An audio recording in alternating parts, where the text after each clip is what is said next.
Enlikli mavzu hürmetli vatandaş, Angliya parlamentinin 46 nefer azası siyasi merkeziga xat yazıp, devlet davetligini tanlaşta Tayvan degan isimni asliga keltirishga da'vat qildi. Bozg'ada xabar 2-ayning 8-kuni Amerika ovozi Xitoy til programmasi e'lon qildi. Bundoq boshlandi.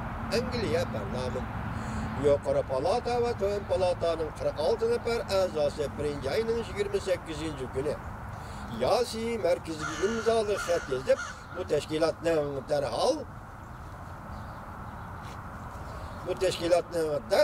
imtihon elish nuqtasida davlat tavalligini tanlashda Tayvan degan ismning kaynidagi Jungo degan ismni darhol o'chirib o'tishni talab qildi. Siyosiy xalqaro ingliz tilini sinab qilish sistemasining yarashar hamkorlik guruhining start deb atalishi.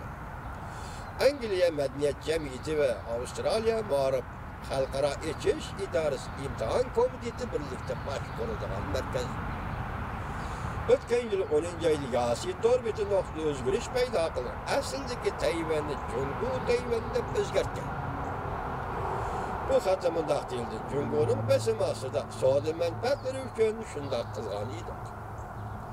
Bayonotda mundaq ko'rsatildi: chet el hukumatlari xususiy shirkatlarning ishlariga aralashmasligi lozim. Ishlarning yarnomlarini o'zgartirishga to'g'ri bo'lmoqda. Xato yetaklash bo'pti. Chunki Tayvan azaldan Jo'xa Xalq Jamhuriyatining bir qismi bo'lgan emas. Hozir ham bayonot ta'kidlab bundoq ko'rsatdi: Tayvan degan ismning kayniga Jungo degan ismni qo'shib qo'yish xatolik ustiga xatolik bo'lib qolmasdan, balki Angliyaning aloqador siyosatlari bilan qarama-qarshi bo'lib qoladi. Angliya hukumati Tayvan degan ismni qo'llanadi. Parlament a'zolari xatida bundoq ko'rsatish 2017-yili taxminan 12,000 nafar tayvanlik o'quvchi Angliyada o'qidi. Siyosiy imtihon bergan tayvanlik o'quvchilar huquqlari va davlat tavalligining qurbon qilib etilganligini his qilishga boshladi. Bu vaqtda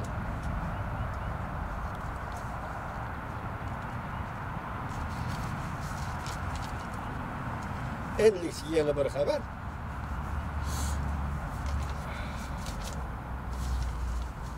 Jungo Amerika savdo suhbati yemirilishga yuzlandi.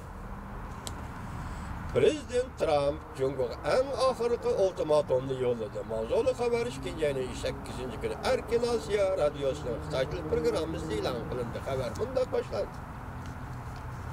Yuqorida 46 nafar Angliya parlamenti a'zosining 46 nafar a'zoning Tayvan Jungoning zimini emas deganligini iborat bir xabarni oldi.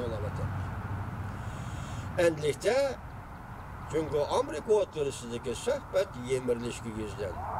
Amerika bilan Jungo 3-ayning 1-kunidan burun kelishim imzolashi kerak edi. Undaq bo'lmaydi ekan.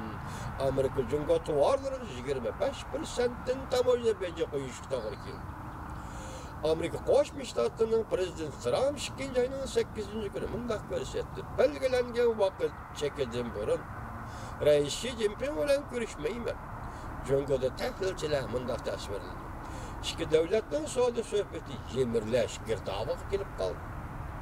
Vaziyatda o'zgarish bo'lmaydi ekan, undaq rais o'zgarish bo'lmaydi ekan, undaqda Rais Xi Jinpingning rahbarlik qilishi ayvisi kelar oyda chaqirilgan ikki qurultayda xirasga to'sh keldi.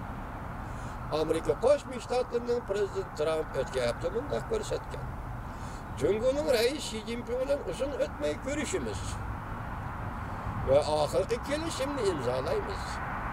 Bozorning intilish sababli prezident Trump bilan Xi Jinping suhbati 3-ayning 1-kuni yetib kelguncha oxirlashi kerak.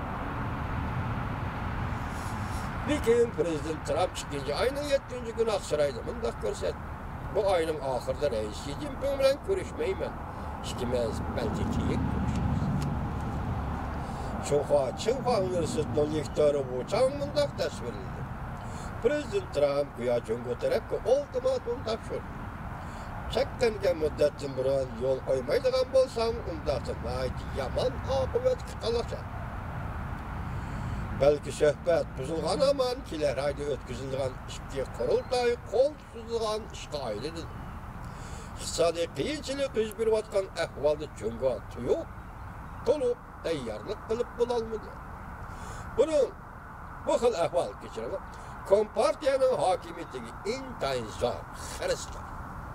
Tayvan davlat siyosiy tadqiqot jamiyatining tadqiqotchisining bu qatam o'tkazilgan savdo suhbati Cho'ngoga intayin zo'r besim elib keldi.